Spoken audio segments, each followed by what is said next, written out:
Hello students, in last lecture we discussed about the organelles, that is endoplasmic reticulum, Golgi body and lysosome. હવે આ લેક્ચરમાં આપણે એના આગળની ઓર્ગેનલ્સ જે છે તે જોવાના છે, જેમાંથી પહેલી ઓર્ગેનલ છે that is mitochondria. Mitochondria is called as the power house of the cell.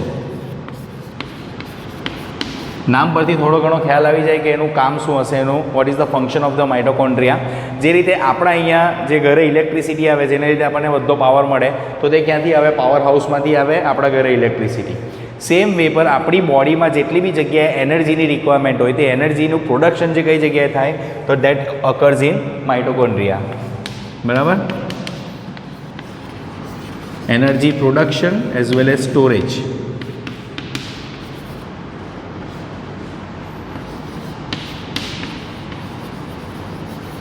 That is the function of the mitochondria. Mitochondria is a two-membraned structure.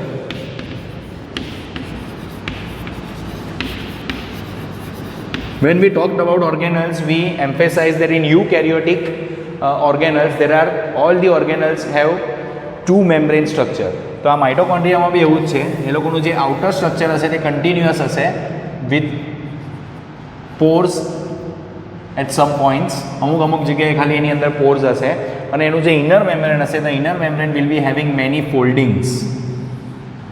Foldings એટલે આ રીતે અંદરની સાઈડ ફોલ્ડ થયેલા હશે.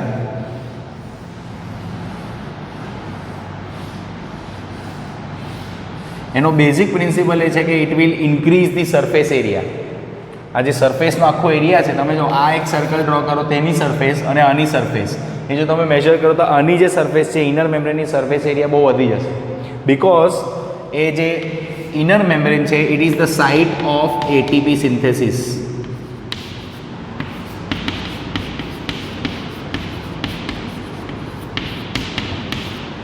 At this particular place in mitochondria, the ATP will be synthesized. ATP means adenosine triphosphate. Whatever amount of energy we use in any of the reactions, અત્યારે હું અહીંયાથી ત્યાં ચાલું છું તો તેમાં મને એનર્જીની જરૂર પડે. હું અહીંયાથી હાથ આ રીતે હલાવું તો એનર્જીની જરૂર પડે. આપણે જે ડાયજેશન કરવાનું હોય ફૂડનું, તો તેને માટે એનર્જીની જરૂર પડે. So all the activities of our body requires energy, અને એ એનર્જી આપણને કયા ફોર્મમાં મળે? In the form of ATP, that is adenosine triphosphate. તો the production of ATP and storage of ATP is done in mitochondria. That's why it is one of the most important organelle of a cell. અને depending on the requirement of the energy, એ સેલ્સમાં the number of mitochondria can vary. બરાબર? કોઈક સેલમાં હશે કે એમાં એનર્જીની એટલી બધી રિક્વાયરમેન્ટ નહીં હોય, તો એમાં માઇટોકોન્ડ્રિયા ઓછા હશે. કમ્પેર્ડ ટુ મસલ સેલ્સની આપણે વાત કરીએ તો આપણા આખા દિવસમાં મસલ સેલ્સ બહુ વધારે કામ કરે, તો એની અંદર માઇટોકોન્ડ્રિયા એટલા વધારે અમાઉન્ટમાં હશે, because muscle cells require higher amount of energy. That's why they produce higher number of ATP. Okay, the strange or most interesting fact about mitochondria is they are only one of the two organelles. બે જ એવી ઓર્ગેનલ છે આખા જે cell system છે તેમાં કે જે લોકોનું પોતાનું ડીએનએ છે. એમની પાસે પોતાનું ડીએનએ છે. આપણે જે વાત કરેલી હતી કે સેલ હોય, સેલની અંદર ન્યુક્લિયસ હોય, એની અંદર ક્રોમોઝોમ હોય ને એમાં ડીએનએ હોય. બરાબર? આ એક એવું ઓર્ગેનલ છે, બરાબર, કે જેની પોતાનું ડીએનએ હશે. તો it has is on DNA, because કે બહુ ઇમ્પોર્ટન્ટ પ્રોસેસની અંદર પોતાનું કામ કરે છે. એટલે આ ડીએનએ જે છે તે એને રિલેટેડ જેટલા બી પ્રોટીનને એવું બનાવવાનું હશે, તેને માટે એ ડીએનએ એની અંદર હશે. એટલે આમાંથી અમુક સ્પેશિયલ પ્રોટીન્સ બનશે, ને એ પ્રોટીન્સ આયરા એટીપી સિન્થેસિસની પ્રોસેસમાં કામ કરશે. આના સિવાય બીજું એક ઓર્ગેનલ છે જેનું નામ છે ક્લોરોપ્લાસ્ટ. જે ક્લોરોપ્લાસ્ટ ખાલી પ્લાન્ટ્સમાં જોવા મળે, બરાબર, તો તે લોકોને પોતાનું ડીએનએ આવશે. બાકી બીજી કોઈ પણ ઓર્ગેનલ એવી નથી, be it in prokaryotic organism or eukaryotic organism, only these two organelles have their own DNA. Okay, this is the unique feature of mitochondria. હવે આપણે નેક્સ્ટ ઓર્ગેનલ પર મૂવ કરીએ. So now the next organelle is plastids. Plastids is actually not a single organelle, but it is group of organelles. જો એમાં વાત કરીએ તો there are two types of plastids mainly. One is called as chromoplast and second is called as leucoplast. Chroma means color. એટલે આ જે પ્લાસ્ટિડ હશે, they will be colored plastids. અને આ જે લ્યુકો છે, that means કે white અથવા they will be colorless plastids. The plastids are exclusively only found in plant cells. એટલે જેટલા બી બાકીના જે ઓર્ગેનિઝમ છે એનિમલ્સ અને એ રિલેટેડ, તો તે લોકોમાં એનિમલ સેલ્સની અંદર this plastids will not be found.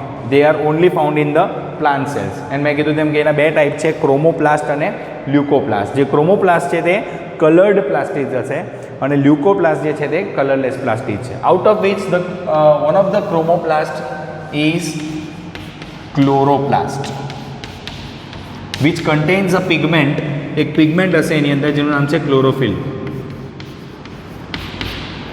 This chlorophyll is responsible for the photosynthesis process. એટલે જે ફૂડ પ્રોડક્શનની પ્રોસેસ આપણે કહીએ ને કે પ્લાન્ટ એ લોકોનું ફૂડ જાતે બનાવે, બરાબર, that is through the process of photosynthesis. And this photosynthesis process is carried out by chlorophyll pigment in chloroplast. બરાબર, ક્લોરોપ્લાસ્ટની અંદર આ ક્લોરોફિલ પિગમેન્ટ આવે અને this chlorophyll pigment ease of green colour. એટલે આપણને જે આપણે પ્લાન્ટ્સને એવું જોઈએ ને તો તે આપણને કેમ ગ્રીન દેખાય, that is because of this pigment.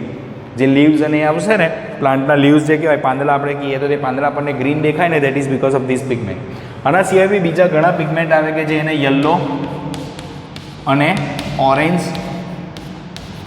As well as red colour આપી શકે, જે ક્લોરોપ્લાસ્ટની અંદર આ પિગમેન્ટ્સ આવે.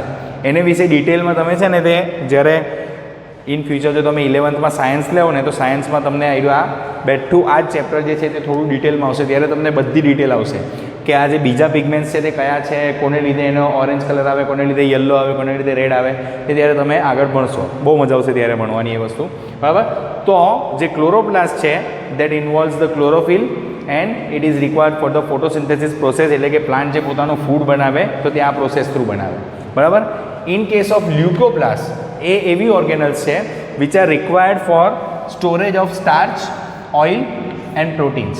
સ્ટાર્ચ, ઓઇલ અને પ્રોટીન જેવા અલગ અલગ જે કમ્પોનન્ટ્સ છે તે લોકોના સ્ટોરેજ માટે આ લ્યુકોપ્લાસ્ટનો યુઝ થાય સેલની અંદર, બરાબર. And as I said earlier કે માઇટોકોન્ડ્રિયાની જેમ આ ક્લોરોપ્લાસ્ટ પણ એ ડબલ મેમ્બ્રેન સ્ટ્રક્ચર છે, બરાબર. અને એની અંદર જે રીતે સેલની અંદર સાઇટોપ્લાઝમ આવે એનું મેટ્રિક્સ, તે રીતે આની અંદર જે એનું મેટ્રિક્સ આવે that is called as stroma.